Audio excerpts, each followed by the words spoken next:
안녕하세요. 여러분들 혹시 요통으로 고생하고 계신가요? 관절통, 무릎 관절통, 여러 가지 근육통이나 이런 통증으로 고생하고 계신가요?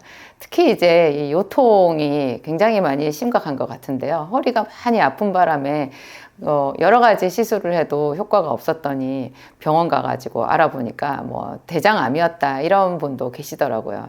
허리가 아프다라는 것이 단순하게 척추의 문제만은 아니라는 생각이 들고요. 이게 장에 문제가 있어도 허리가 아플 수 있고 온 전신의 어떤 염증 때문에 허리가 아플 수도 있고 제가 봤을 때는 이 요통의 가장 큰 원인은 혈액순환이라는 생각이 들어요. 무엇보다 제 가족 중에 한 분이요. 그렇게 많이 이렇게 1년에 연중 행사로 한 몇 번씩 허리를 펴지를 못하고 비명을 지르고 아픈 분이 계셨거든요. 그분께서 매일 하루에 한 40분, 50분씩 걷고 나서 그 통증에서 해방됐어요. 걷는 거랑 이 요통이 무슨 상관이 있겠어요? 나중에 또 제가 좀 의문이었었는데 제 약 생기산을 사람들한테 주면서 그것이 혈액순환이랑 관련이 있었구나 그런 걸 알게 되었어요. 가장 큰 우리들의 그 요통의 원인은요, 제가 생각했을 때는 앉아있는 시간이 너무 길기 때문인 것 같아요. 제가 가장 안타까운 분들이 운전이 업인 분들 있잖아요. 택시 운전을 하거나 트럭 운전을, 버스 운전을 하시는 분들 있죠. 그런 사람들은 하루에 10시간 이상을 앉아 계시잖아요. 너무 피곤해서 운동을 하실 수가 없다는 거예요. 근데 그분 운동하지 않으면 그 요통에 답이 없거든요.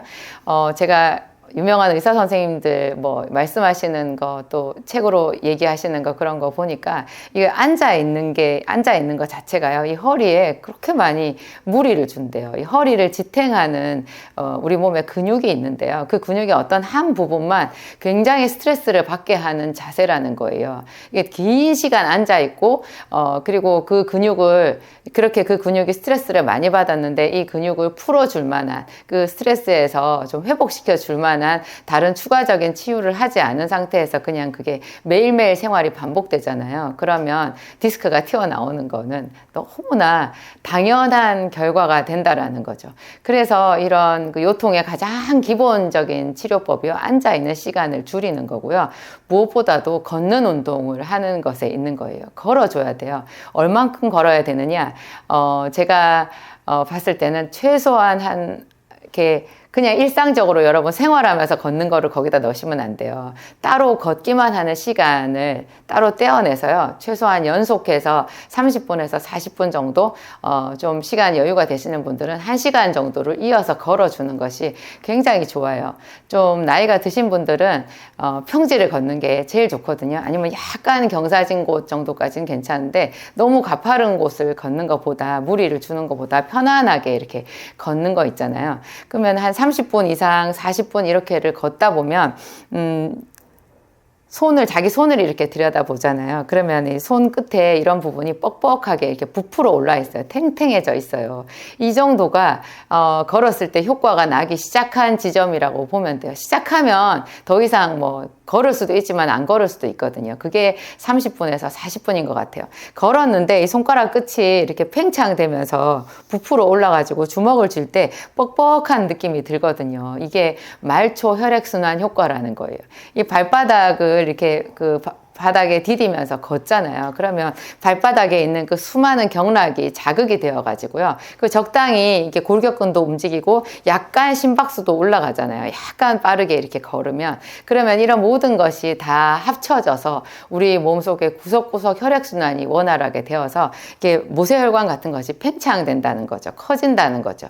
그러면 이상하게 이 혈액순환 효과가 살아나면서 이 허리에 쌓여있던 피로가 풀리고 그 허리가 뻣뻣하게 굳어져 가지고 잘 펴지를 못하고 이런 상태에서 걷게 되는 분 있잖아요. 그런 증상이 없어지게 되더라는 거예요. 그리고 또 하나, 이 오래 앉아 있는 사람들한테 꼭 필요한 운동이 있는데요. 그게 여러분 플랭크예요.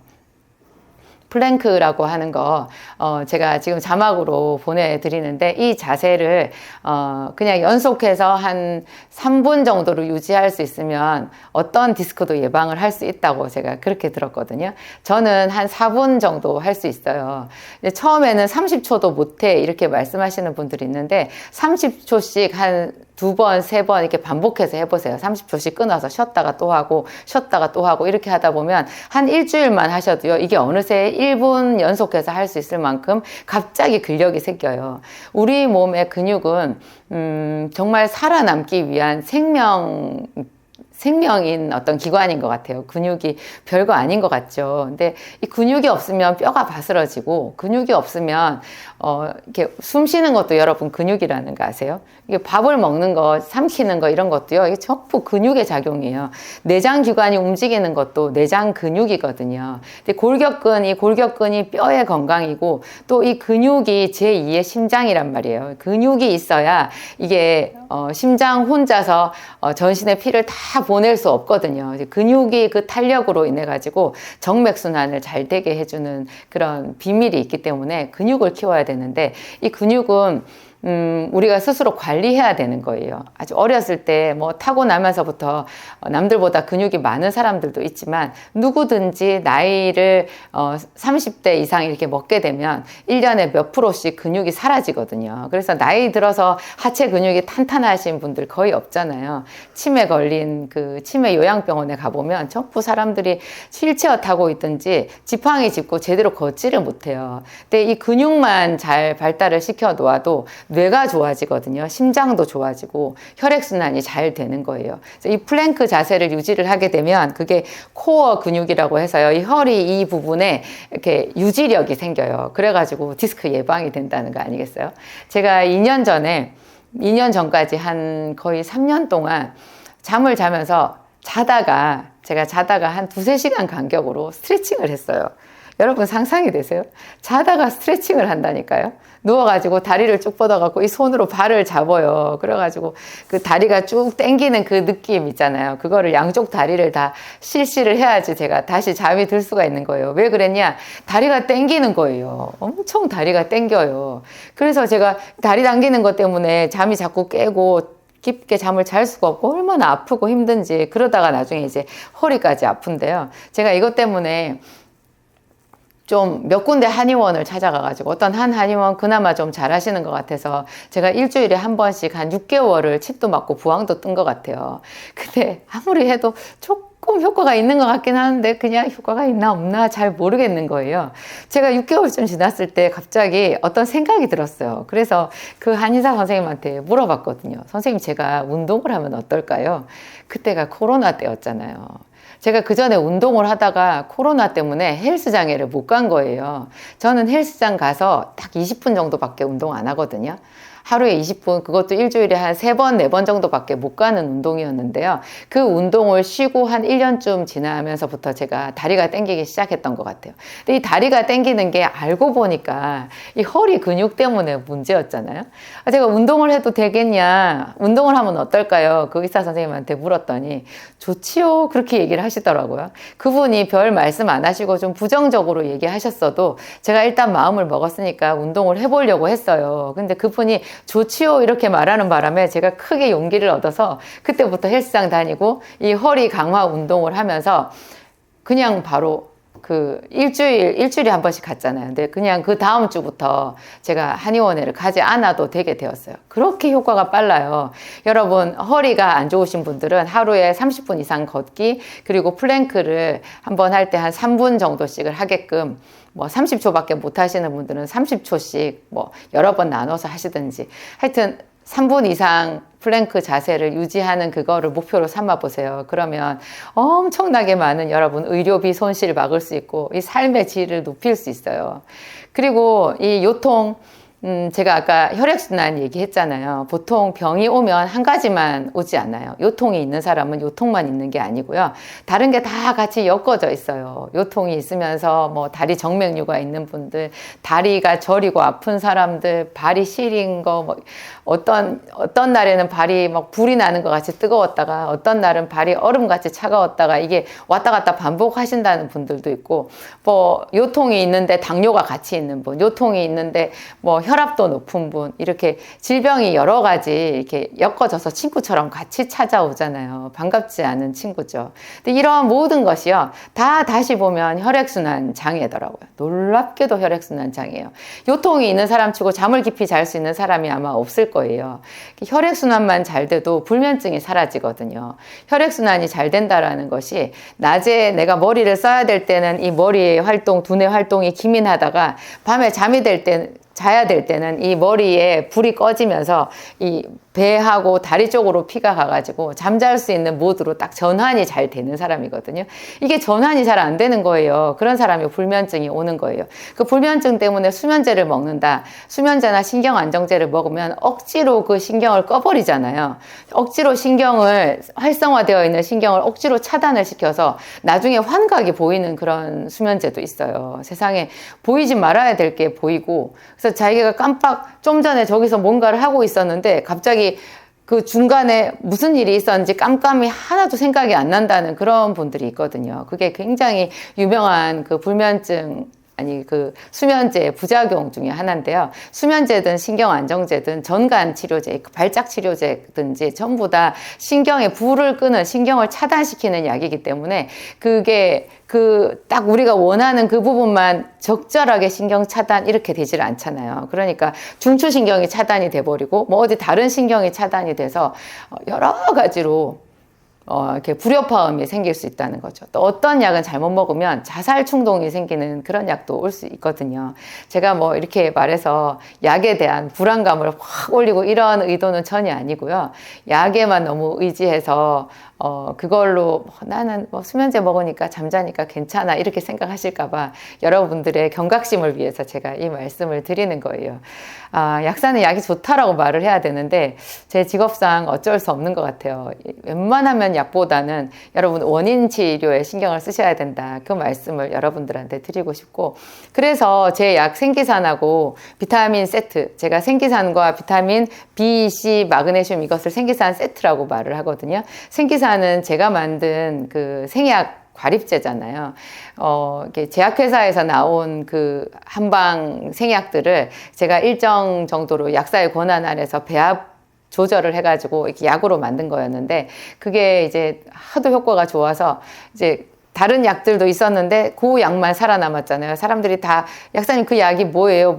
이름을 불러서 제가 그냥 환자들하고 소통하기 좋게 이름을 붙였는데 그게 생기산이에요. 이게 생기산을 먹으면 신통하게 이게 혈액순환이 잘 되는 거예요. 그래서 불면증에도 쓰는데 요통에도 쓰고 무릎 관절통에도 쓰고 뭐 피부병에도 쓰는데 불면증에도 쓰고 갱년기 장애에도 쓰고, 갱년기 장애면 여러분 짜증나고 뭐 울화가 치밀고 갑자기 슬펐다가 땀이 확 났다가 뭐 그런 여러 가지, 또 굉장히 피로하고 무기력하고 이런 여러 가지 그 증상들이 생기잖아요. 그리고 몸이 어딘가가 막 아프고, 어떤 분들은 그게 당신이 뭐 20년 전 30년 전에 아이를 낳을 때 산후풍 관리를 안 해서 그렇다 이런 말씀도 하시는데 이름이 중요한 것 같진 않아요. 어쨌든 그 모든 것이 피가 깨끗해지고 혈액순환이 잘 되면 그냥 다 조화롭게, 그래서 통증이 없어지고 잠을 잘 자고 피부는 깨끗해지고 소화는 잘 되고 이런 식으로 가게 되는 거죠.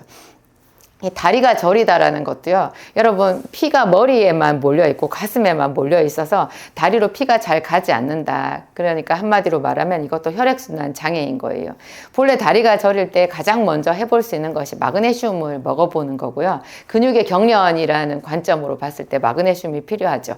그렇지만 마그네슘을 먹어도 소용이 없다 그러면 매일 걷기 이런 거 하면서 여러분 그 마음 관리를 한번 해보세요. 그리고 생기산과 비타민 세트를 먹으면 뭐 한 두세 달 만에 다리 저림에서 해방되는 경우도 아주 많이 있거든요. 뭐 한 2, 3일 만에 그냥 없어지는 경우도 있는데, 근본적으로 혈액순환 장애는 어느 날 갑자기 생기는 감기 같은 질병이 아니고 오랫동안 내 몸속에 어떤 원인이 쌓여가지고 생긴 그런 만성질환이잖아요. 그래서 최소한 석 달, 길면 6개월, 1년 이렇게 그분의 그 증상의 깊이와 정도와 또 이렇게 어느 정도 다양한 그런 질병이 있느냐에 따라서 달라지겠지만, 하여튼 이렇게 조금 길게 생각을 하셔야 돼요.